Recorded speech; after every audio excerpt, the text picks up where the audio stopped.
Tu donnes, tu te sacrifies. Et ce n'est jamais assez. On te rabaisse sans cesse. On te compare à d'autres enfants sans arrêt. Ah, un tel, ma cousine. Ah, tu as vu la fille de ma cousine. Tu as vu, elle a construit des immeubles. Tu as vu la voiture qu'elle a envoyée à sa mère? La superbe robe qu'elle a envoyée à sa mère? On te compare sans arrêt. Beaucoup pleurent, beaucoup souffrent dans les commentaires. Plusieurs de ces témoignages sont passés sur la dernière vidéo, à laquelle je vous remercie encore d'avoir été nombreux à aller regarder cette vidéo et surtout d'avoir commenté autant pour une nouvelle chaîne qui est celle-ci. D'ailleurs, je vous invite à vous abonner, les amis, et à partager cette chaîne afin qu'elle puisse apporter du bien et éveiller beaucoup. Bella analyse et éveille. Salut mes Bellas éveillées, j'espère que vous allez bien. Avant d'attaquer le sujet du jour, le gros morceau du jour, je voulais tout d'abord vous remercier. Les toutes récentes vidéos que j'ai mises en ligne, vous êtes tout à fait vraiment enchantés par le modèle, par ces vidéos-là. Je voudrais déjà vous remercier d'être vraiment nombreuses et nombreux à aller commenter dans ces vidéos. J'ai vu vos commentaires, j'ai essayé d'y répondre avec grand plaisir. Mais vraiment, merci beaucoup pour votre engouement et merci de faire partie de la team Les Bellas éveillées. Le sujet d'aujourd'hui va être assez boostant. Je vous invite à l'écouter. Les parents toxiques là, c'est pour vous aujourd'hui. Vraiment, toi qui es né avec une cuillère dans la bouche, toi qui ne refuse rien, toi qui es garçon, princesse, fille, princesse là, décale, c'est pas ta vidéo. Je m'adresse ici aux parents toxiques. Et tu insultes ton enfant matin, midi, soir. Tu n'oublies pas de lui rappeler comment il est retardataire. Comment il est en retard partout. Oh, tu ne vois pas ta cousine telle. Comment ton frère tel est comme ça. Comment tu es comme si. Parce qu'elle ne s'est pas encore mariée. Parce qu'elle n'a pas encore des enfants. Parce qu'il n'a pas encore trouvé de femme. Parce qu'il n'a pas encore un travail. Tu le traites de paresseux. Tu le traites de fainéant. Mais attends. Qu'est-ce qui vous arrive? Je me permets de vous parler parce que comme je suis parent, je ne suis pas parent depuis, c'est pas 3, 4, 5, 6 ans, 7 ans là. Je suis parent depuis. Et il y a des choses que je ne peux pas dire à mon enfant. Une mère qui va t'insulter matin, midi, soir. Tu as une mère qui ne sera jamais reconnaissante de ce que tu fais. Quand ton téléphone... Jamais reconnaissant. Jamais reconnaissant. Je note en même temps, les Bellas éveillées, jamais reconnaissant. J'ai noté, il t'insulte matin, midi, soir. Je note également jamais reconnaissant. Allons-y. Je vais me permettre d'arrêter de temps en temps pour noter les points, les mots-clés. Mais comme vous, qu'est-ce qu'on va encore me dire? Vous n'avez pas honte? Mais comme vous aimez trop nos cons de cousins et cousines là, parce que c'est à eux que vous essayez toujours de nous comparer, mais allez-y là-bas. Adoptez-les pendant qu'on y est. Pourquoi seulement les valoriser? Allez là-bas, vous les adoptez. Moi, je ne comprends pas votre comportement, franchement. Les parents qui ne laissent pas les enfants respirer. Vous n'êtes jamais satisfait de ce que vous... Jamais satisfait. Jamais, notons, jamais satisfait. Ils vous comparent. Voilà. Continuons. De ce que vos enfants vous font. Vous n'êtes jamais satisfait. Vous trouvez toujours des hic, des bémols. Vous n'oubliez pas de les rappeler toutes leurs petites failles. Pour vous, ce n'est que des bons à rien. Mais les parents proxénètes là, d'une certaine mesure, je vous explique. Moi, j'étais en vacances chez une de mes tantes. Il y a une année, je pense que je venais d'avoir mon bac. Quand je fais mes petites sorties, c'est le bac. Non, est-ce que tu as encore un enfant? Quand tu rentres le matin, tout le monde te regarde. On attend que tu rationnes. Attends, je suis partie avec mon fesse en route comme ça. Qui veut, à l'échange de l'argent. Je suis sortie travailler en argent. Parce que l'enfant va sortir, va rentrer, tu vas dire que tu as ramené quoi? Tu donnais un job là-bas. Il y a des gens aujourd'hui qui ne parlent plus avec les parents depuis au moins 5 ans. Toi, tu ne vas pas comprendre ça parce que tu vas te dire, mais comment ça, c'est un sorcier, manque de respect à ses parents? Non, vous ne vivez pas les mêmes choses. Il y a des gens qui vivent des situations compliquées dans leur famille. Il y a des familles maudites. Maman, il a donné quoi? Tu me fais quoi? Fiche le camp. Tu insultes l'enfant, tu te réveilles le matin, la bouche est encore sale, la bouche a encore la crasse de la nuit. La bouche a sécrété des liquides. Tu rouvres ta bouche, tu commences à insulter l'enfant le matin, tu ne brosses même pas les dents. Est-ce que tu sais que tout ce que tu dis sur l'enfant là, ça coule? Mais ça ne va pas couler au nom de Jésus. Les parents proc. Les parents proc. On ne va pas tout dire, on va mettre juste proc. Ok? On aura tous compris? Les parents proc. C'est-à-dire que voilà, tout le reste, on va y revenir dans les tout petits détails. Allons-y. Vous-même, vous êtes là, certains ont bien raté leur vie. On a des parents qui ont mangé la vie dans la sauce d'arachide. Et maintenant, vous voulez mettre une certaine pression à vos enfants. Mais vous y prenez mal, en fait. Ton parent te stresse, ton parent te dénigre. Quand tu te dis, ce sont mes parents biologiques ici ou bien on m'a schématisé. Vous connaissez les batailles de vos enfants. Vous ne parlez même pas à vos enfants. Vous ne vous asseyez même pas pour leur demander il y a quel problème, pourquoi tu stresses, il y a quel souci. Non, toi maintenant qui penses que tu es le cousin, le frère, c'est pas moi. Cousin éloigné, frère éloigné par excellence.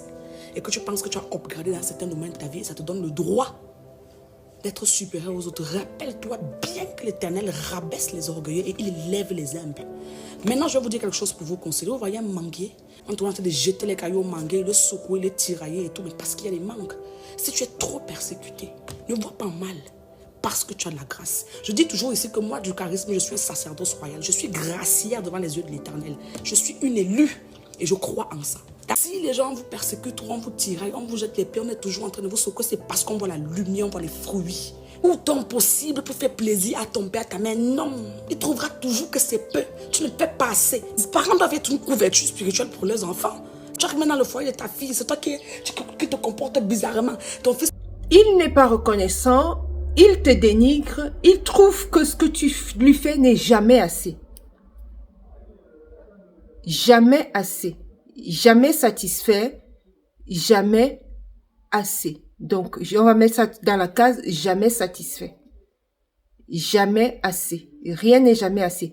Les parents, ce que je note également, les parents doivent être une couverture spirituelle pour leurs enfants.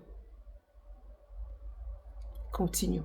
Ta mère, une fille, c'est toi qui as critiqué. Il fait le travail, c'est toi qui as critiqué. Si tu estimes que tu as eu à enfanter, tes entrailles ont donné quelque chose qui ne te mérite pas, va au départ de sa vie. Il aura Dieu. D'accord? Vos enfants pensent vraiment qu'ils ne peuvent pas vous être indispensables pour eux. Non. Je suis désolée. Je m'adresse à tous ces parents toxiques là. Et rendez-vous bien compte que tous les gens qui ont réussi, tous les grands hommes de famille aujourd'hui ont été persécutés par leur famille. Les familles hypocrites là qu'on a ici en Afrique. On a des oncles, des tantes dans les familles qui ont de l'argent. Tu peux crever là. Il ne va jamais rien te donner. Il ne te dérange même pas. J'ai dit ton enfant, c'est ton enfant. Même si ton enfant fait quoi, ça reste ton enfant. L'Éternel ne donne pas les poisons empoisonnés aux gens. Lorsque je vois souvent dire que 9 mois de perdu, 9 mois de ceci, c'est ton enfant. Si demain après-demain ton enfant n'est pas ce que tu voudrais, ne le maudis pas et ne le renie pas. Parce que c'est le cadeau que Dieu t'a donné. C'est une grâce. On accouche l'enfant, on n'accouche pas le cœur. Si demain après-demain il devient ce qu'il devient, c'est son problème. Mais ça reste ton enfant. Je vis seule avec ma femme et mon enfant va dire que la femme l'a envoûté. Il sait ce qu'il a vécu. Il préfère être loin d'eux. Oui. Il y a des gens comme ça. Bon, sa femme lui a donné le torbassi et tout ça. Il ne veut... Il n'a pas oublié. Parce qu'en réalité, un enfant n'oublie pas. Arrête de le critiquer. Arrête de le comparer. Tu le compares à qui? Bénis-le. Aie confiance en lui.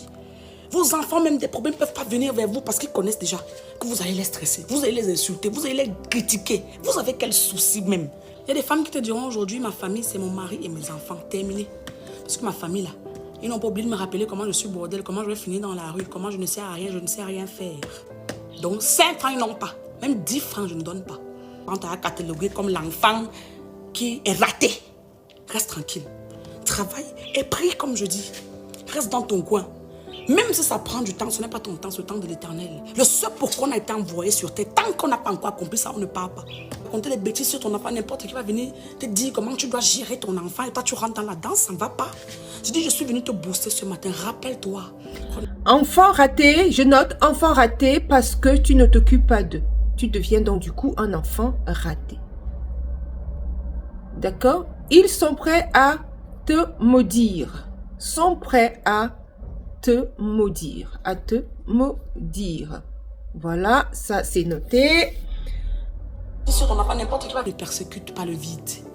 Tu es persécuté parce qu'on voit ta lumière, parce qu'on voit ta grâce. Et surtout parce que l'Éternel a un plan pour toi. Les parents toxiques, ça existe. C'est qu'on n'en parle pas. Parce que c'est les choses de la honte. Tu ne vas pas partir dire à quelqu'un que voici ce que ma mère me fait, voici ce que mon père me fait. Il va te voir comme un sorcier.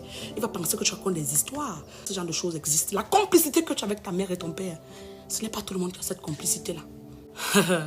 La vie n'est pas comme vous pensez. Les actes des gens, ne les jugez pas trop vite parce que vous ne connaissez pas ce qu'ils ont subi et ce qu'ils vivent. Un petit récapitulatif de cette première vidéo. On ne va pas tourner autour du pot. Non, pas pour cette vidéo. Normalement, les parents sont censés te soutenir, sont censés te porter, sont censés te pousser. Mais non, ici, c'est pas du tout le cas. Dans ce fléau africain, c'est pas du tout le cas. Les parents, c'est censé être ton refuge, ton soutien, l'épaule à laquelle tu peux aller pleurer. Mais ici, c'est pas du tout le cas. Hein. D'ailleurs, je peux le voir dans beaucoup de vos commentaires sur les anciennes vidéos. D'ailleurs, je vous invite tout de suite à aller les regarder. On peut entendre la douleur de toute une communauté, la douleur des personnes qui n'ont vécu que ça toute leur vie. Et ça va aussi bien de l'Est de l'Afrique, Ouest, Sud, Nord, Centre. C'est un fléau. C'est un fléau. Et les personnes, la diaspora africaine a les mêmes pleurs. Toutes les personnes sont dans les mêmes pleurs. Comment ça? Comment est-ce possible? C'est un véritable fléau qui touche l'Afrique. Tout le monde est en pleurs. Très peu de ces commentaires. Je n'en ai pas vu un qui disait le contraire. C'est pas normal. Ça n'est pas normal. Les parents jamais satisfaits. Peu importe ce que tu fais. Peu importe que tu soulèves, que tu montes à la lune, ils ne sont jamais satisfaits. Peu importe ce que tu fais, ça n'est jamais assez. Ça n'est jamais assez pour eux. Ils attendent toujours mieux, meilleur, toujours. Il faut que tu les amènes aux endroits où toi-même tu n'es jamais allé. Tu te sacrifies, mais en retour, rien. Rien. Combien de témoignages là, dans cette vidéo passée, où vous avez beaucoup sont là en train de se plaindre, que même lorsqu'ils ont vu leurs enfants aller de l'autre côté, aucun de leur famille n'a été présent. Que tu es en train d'enterrer ton enfant. Tu es en train de le mettre, c'est-à-dire que aucun n'a été là pour les soutenir. Plusieurs de ces témoignages sont passés sur la dernière vidéo, à laquelle je vous remercie encore d'avoir été nombreux à aller regarder. Et surtout, d'avoir commenté autant. Pour une nouvelle chaîne qui est celle-ci, Bella Analyse Éveil. Envoyez, partagez les vidéos autour de vous, afin que beaucoup en soient sensibilisés. Beaucoup pleurent, beaucoup souffrent dans les commentaires. C'est pas du tout des cas isolés. Comment est-ce possible? C'est pas normal. Il faut que ça change. Ça doit changer. Ça ne devrait pas être ça. Tu donnes, tu te sacrifies. Et ce n'est jamais assez. On te rabaisse sans cesse. On te compare à d'autres enfants sans arrêt. Ah, un tel, ma cousine. Ah, tu as vu la fille de ma cousine. Tu as vu, elle a construit des immeubles. Tu as vu la voiture qu'elle a envoyée à sa mère. Tu as vu le méga champ qu'ils ont fait cultiver à leur mère. Tu as vu la robe, la superbe robe qu'elle a envoyée à sa mère. On te compare sans arrêt. Ils te cassent à petit feu. Ils te réduisent à zéro. Ils te méprisent. Ils t'humilient. Et ce sont les premiers à mal parler, à diffuser les rumeurs à toute la ville. Toutes les connaissances. Comme quoi tu es devenu, ça ne va plus, tu rigoles de tout, ils vont inventer des rumeurs. Sur ton nom, ta propre tête. Pire encore. Voilà ce qu'ils sont capables de faire, voilà ce qu'ils savent faire en gros. Zéro valorisation, zéro reconnaissance, des médisances, des rumeurs. Un parent est censé élever et pas détruire. Un parent est censé éduquer et non t'envoyer à être proc. Maintenant, accrochez-vous parce que la deuxième vidéo va être simplement époustouflante. C'est encore mieux. Et on revient juste après. Des fois, ton pire ennemi, c'est ton père ou ta mère. Merci d'avoir soulevé le débat parce qu'il y a beaucoup de personnes, en fait, quand tu dis que tes parents sont toxiques ou alors que tu coupes les ponts avec tes parents, ils n'arrivent pas à comprendre parce qu'ils te disent en fait que le parent est sacré, que en fait tu peux pas faire ça, Mais excusez-nous parce que nous on n'a pas eu les mêmes parents ou alors ceux-là n'ont pas eu les mêmes parents que vous. Parce qu'il y a des parents franchement que au lieu de choisir ce parent-là, c'est mieux même que tu choisisses un étranger. Je note parents sacrés. Sacré. Voilà, parent sacré. Parce que c'est ton parent qui sera le premier à te faire du mal et à te faire souffrir mentalement. Franchement. Comment savoir que ton parent est ton ennemi? Je vous donne 5 indices. Premier indice, il est toujours en train de te comparer aux enfants des autres. Il y a des gens de mauvaise foi qui vont dire, en fait, comparer en soi, c'est normal. On ne parle pas de la comparaison. Déjà, la comparaison, pour moi, c'est malsain. On ne parle pas de la comparaison en mode ouais, j'aimerais bien évoluer, j'aimerais bien, machin. Non, c'est la comparaison toxique. C'est que il voit juste le côté bénéfique de l'autre enfant et il aimerait bien que, voilà, vous soyez comme l'autre. Pourquoi t'as pas réussi dans ta vie? Pourquoi t'as pas telle voiture? Pourquoi t'as pas ceci? Ça crée des frustrations au niveau de l'enfant. Et en fait, l'enfant commence à se poser la question, à se dire, en fait, je suis pas assez bien pour mon parent, j'arrive même pas à le satisfaire. Vous savez, c'est que ça crée comme dégâts mental à un enfant. Les parents, ils n'arrivent pas à se rendre compte de la dinguerie. Parfois, ça crée aussi de la jalousie parce que la personne va se dire, en fait, il va commencer à envier ses amis, à regarder les autres d'une certaine façon. Mais oui, c'est toxique. Et si par hasard, tu ramènes une grossesse comme la personne avec qui on te comparait, ce n'est plus la même chose, hein. Ce n'est plus la même comparaison. En fait, c'est qu'on compare quand ça les arrange. Mais non, ça, ce sont des parents toxiques. Je suis très d'accord. Les parents qui sont tout le temps en train d'exposer leurs enfants. Ceux qui exposent, en fait, c'est même encore plus grave. Je ne sais même pas si c'est mieux ceux qui comparent ou ceux qui exposent. Parce qu'il y a même ceux qui font les deux. Ils font le fit. En théorie, le parent, c'est celui qui nous protège. C'est celui qui expose. Parce qu'il y a... Exposer. Ils exposent, ils comparent, ils exposent. Si ton bouclier, c'est la personne plutôt qui part rapporter ce que tu fais à l'extérieur, mais ça laisse libre champ aux autres de te faire du mal. Si ton parent, au lieu de te conseiller, au lieu de te suivre, au lieu de t'apporter son soutien et de te tenir la main au moment où tu gaffes, c'est le premier à crier sur tous les toits que t'es mauvais et comment tu fais des grosses bêtises, bah écoute, ça laisse le champ à tout le monde de venir te faire du mal. Parce que si ton propre parent ne peut pas te protéger, qui va le faire à ta place? Personne. Je vais rajouter à ta liste les parents qui pensent que les enfants les doivent tout. Parce que eux, ils ont aidé leurs enfants, ils ont élevé leurs enfants, ils les ont instruits, ils ont donné à manger, ils les ont logés, nourris, blanchis. Et par conséquent, les enfants les doivent tout. Je pense que ces parents sont plus toxiques. Parce qu'en soi, c'est comme si vous étiez leurs entreprises quand ils ont accouché. Excusez-nous, c'est faux. Les enfants, ils peuvent, s'ils ont la possibilité vraiment d'aider leurs parents, ils le font.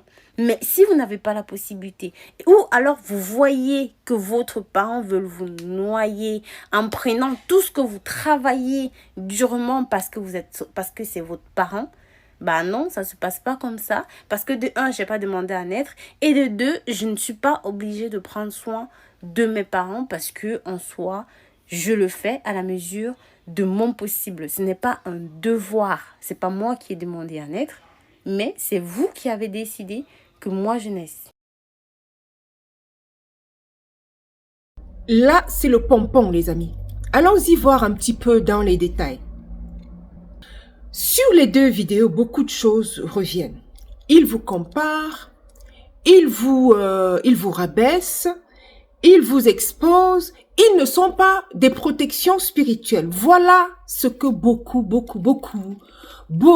de personnes, que ce soit de la diaspora, c'est un fléau, moi j'appelle ça fléau, c'est un fléau africain. Je comprends également ici que l'Afrique, c'est un continent. Et avant que ce ne soit une Afrique séparée, c'était un bloc de culture, un bloc de dynastie, un bloc de royaume. Et c'est pour ça que vous allez voir souvent, dans beaucoup de pays en Afrique, il y a des langues qui traversent d'un pays à l'autre. Parce que si je prends le cas, on va prendre le cas du Sénégal et de la Gambie, c'est forcément les mêmes peuples. Mais il y a une division, il y a une séparation, parce que voilà, il y a eu un souci politique et ce qui fait qu'il y a eu des séparations. Mais la séparation véritable de l'Afrique est venue du fait de la colonisation. Donc, il y a eu un partage de l'Afrique à Berlin. Ça, c'est une chose, soit. C'est pour expliquer ici pourquoi les cultures en Afrique sont similaires dans beaucoup de secteurs, c'est quasiment similaire. Et en Afrique, en général, il y a quand même des mêmes choses qui reviennent dans la culture. En dehors des secteurs où on voit vraiment que voilà, là, c'est carrément le même peuple. Ici, et on ne discute pas. Et c'est même les personnes qui parlent la même langue. Donc ça peut également justifier qu'aujourd'hui, on voit que les comportements sont similaires. Comment vous expliquer que en Afrique de l'Ouest, ils pleurent des mêmes pleurs. Au Bénin, en Côte d'Ivoire, au Cameroun, en Guinée, au Congo, les deux Congos, au Gabon, en Angola, j'imagine, en Afrique du Sud, c'est parce que ce sont ils sont anglophones, mais c'est les mêmes pleurs. Quand tu rencontres ces personnes de l'Afrique, même du Sud ou de l'Est, qui sont plutôt anglophones, c'est les mêmes pleurs. Peut-être à échelle différente, mais c'est les mêmes pleurs, les amis. Comment tu expliques ça? C'est pour ça. Parce que c'est d'abord un même peuple. D'abord un même peuple. Mais c'est les mêmes pleurs. C'est les mêmes pleurs. On te dénigre. Tu ne fais jamais assez. Tu n'as jamais rien fait de bon. Tu seras toujours pareil. On n'arrête même pas de te maudire. Est-ce que c'est normal? C'est pas normal. Comment tu expliques que ton propre parent qui t'a mis au monde profère les malédictions contre toi? Comment ça peut même... Comment ça peut même... Même si ton enfant t'a fait quoi? Tu ne peux pas. Tu ne peux pas. À moins vraiment que... Qu'est-ce qu'un enfant peut même faire à un parent jusqu'à ce que le parent le maudisse? Peut-être ceux-là qui lèvent les mains sur leurs parents et même jusque-là. J'en ai vu. Je dis pas ici, restons quand même équilibrés. Je ne dis pas ici que les enfants doivent faire n'importe quoi à leurs parents. C'est pas mon discours. Retenez-le bien. Mon discours, ce n'est pas que les enfants doivent mépriser leurs parents. Maltraiter leurs parents. Non. C'est pas mon discours. Mais c'est parce qu'il y a trop de pleurs de la part des enfants. Toute une diaspora, et même sur place, on a eu encore même des témoignages sur place de comment ça se passe. C'est pareil. Comment on explique que les parents aient mis leur sécurité sur leurs enfants? Leur sécurité future, c'est carrément positionné sur leurs enfants. Donc, mon discours est très équilibré. Je ne demande pas aux enfants de manquer de respect à leurs parents. Je ne demande pas aux enfants de mal parler, de maltraiter leurs parents, mais c'est simplement que les parents en abusent d'après les retours. C'est de trop. C'est de trop. Et c'est une génération qui est en train de s'évoluer comme ça à cause des traitements de leurs propres parents. Combien de témoignages on voit ici que, quand le malheur m'atteint, il n'y a plus personne. Mais quand c'était leur malheur à eux, j'étais là pour soutenir financièrement, physiquement, moralement, mentalement. Mais toi, quand tu cries ici, pour ceux qui sont de la diaspora, quand tu cries ici, quand tu as une douleur ici, même jusqu'aux pertes des personnes chères. Non, on ne voit plus personne. Même quand tu oses même ouvrir la bouche pour dire que peut-être que là, je ne me sens pas bien. Eh bien non, ils se fâchent. En fait, toi, tu n'as même pas le droit à une seule plainte. Tu n'as même pas le droit à dire ce que tu vis dans la douleur, peut-être dans la solitude, peut-être dans la souffrance, peut-être dans la maladie. Tiens, l'autre, c'était à l'hôpital. Qu'on lui réclamait encore l'argent. C'est normal, ça? Non. Heureusement que les infirmiers ont dit stop. Après que après qu'il leur ait expliqué ce qui lui arrive, que ses parents au pays l'appellent pour lui demander l'argent, sachant qu'il est en train de partir, en train d'ago. Avant qu'il ne parte, il fallait qu'il récupère l'argent qui est sur le compte. Mais attendez, quand même, où est parti le cœur? Où est le cœur? Où est allé vos cœurs? Vos cœurs sont où? Attendez, non, pas jusqu'à l'ago. Non, pas jusque-là, quand même. Voyez-vous, donc, voyez-vous où on est rendu? Voyez-vous à quel niveau c'est quand même catastrophique. Et comment est-ce qu'on reconnaît de tels parents? Ils vont te dire, ils ont un discours, le parent est sacré. C'est tout ce que le parent dit qui compte. Si lui te dit jaune, tu dis blanc, eh bien non, t'es plus respectueux. Et ils ne vont pas hésiter un seul instant à sortir, à proférer des malédictions sur toi. Juste parce que tu as dit le contraire. Et c'est les mêmes parents qui occasionnent des enfants soumis en Occident. Parce que quoi? Quand tu arrives en Occident, c'est pas la même. Ici en Occident, on se parle égal à égal. Hein? Même tu vas entendre comment le petit va parler à son aîné. Je ne dis pas que c'est ça qui est bien. Hein? Comprenez-moi bien les amis. Je ne dis pas que c'est ça qui est à copier. Là aussi, il y a des extrêmes. Je dis juste que quand tu viens des endroits comme ça, des familles comme ça, en Afrique généralement, le parent a le oui et le non surtout. Toi, tu n'as même rien à dire. Donc, quand c'est comme ça, tu viens du quitte double, tu viens du rouge au noir.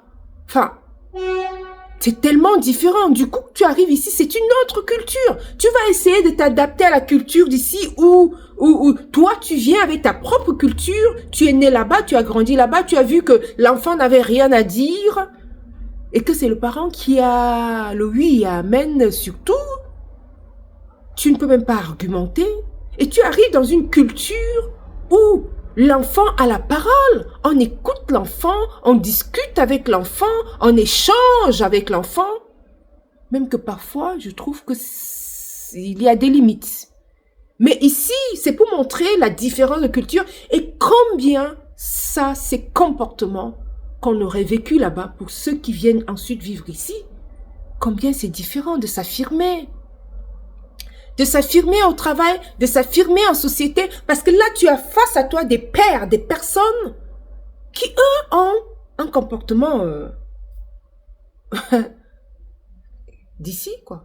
Tu parles à tout le monde comme si, enfin, personne n'est ton nom, alors que toi, tu viens d'une culture où tu dois te cacher. Tu ne dois même pas regarder les gens en face, même dans les yeux. La preuve en est, quand tu viens de là-bas, non, tu regardes à côté. Ici, non! Quand on parle, le respect, c'est de regarder les gens dans les yeux. C'est ça le respect. Alors qu'en Afrique, tu regardes les gens, quelqu'un dans les yeux. Mais ça a commencé comment? Tu es impoli? C'est de l'impolitesse. Et ça vaut pour pratiquement tous les pays en Afrique. Regarder les gens dans les yeux, c'est impoli. Alors qu'ici, c'est un signe de respect. Imagine-toi alors quelqu'un qui va chercher un travail et qui commence à ne pas regarder les gens dans les yeux parce que c'est comme ça qu'il a vécu en Afrique. Mais on va t'éjecter, on va te virer. C'est pas... Ça crée un déséquilibre, les amis. Chacun sa culture aussi, hein. Mais je veux dire, pour ceux qui viennent ici et qui viennent habiter, il faut absolument te réadapter parce que tu as vécu une autre vie là-bas qui n'est pas la même ici, y compris... le parent sacré où, en fait, tu n'as rien à dire. Tu es tout petit ici. Tu es tout petit. Tu es tout petit parce que tu ne sais pas argumenter devant les gens. Tu ne sais pas parler aux gens. Tu ne sais pas, tu es effacé. Parce que c'est comme ça que tu as vécu là-bas. Alors qu'ici, non. C'est sauf qui peut, hein. C'est sauf qui peut. Si tu es trop effacé, on te trouve de faible. Dans les entreprises, oui, c'est ça. Les amis. Donc voilà, j'ai la particularité, c'est que je connais les deux cultures. Je connais les deux cultures. Je suis née en Afrique. Je suis née en Afrique. Et j'ai quasiment passé toute ma vie en Occident. Donc, les deux cultures, je les connais. Quoique peut-être depuis plus de 30 ans, ça a certainement changé. Certainement. Et je le vois chaque fois que je retourne en Afrique, je vois que c'est différent. C'est différent. Mais toujours est-il que les bribes restent. Et je compare un petit peu à l'Occident. Et je vois comment ça se passe. Les deux mondes sont diamétralement opposés. En culture, il y a beaucoup de choses. Et les personnes qui viennent d'Afrique, de la diaspora qui s'installent en Occident ont beaucoup de problèmes avec ça. À dire de s'affirmer, c'est un problème que beaucoup d'Africains ont ici. Je vous dis, les amis, à très bientôt à une autre vidéo. Et restez scotchés sur les vidéos, il y en aura pas mal. Donc, ne quittez surtout pas, allez-y dans les autres vidéos qui ont été postées ces derniers temps. Vous aurez encore aussi d'autres pépites, d'autres à venir. Et je vous dis à très bientôt à une autre vidéo. Ciao.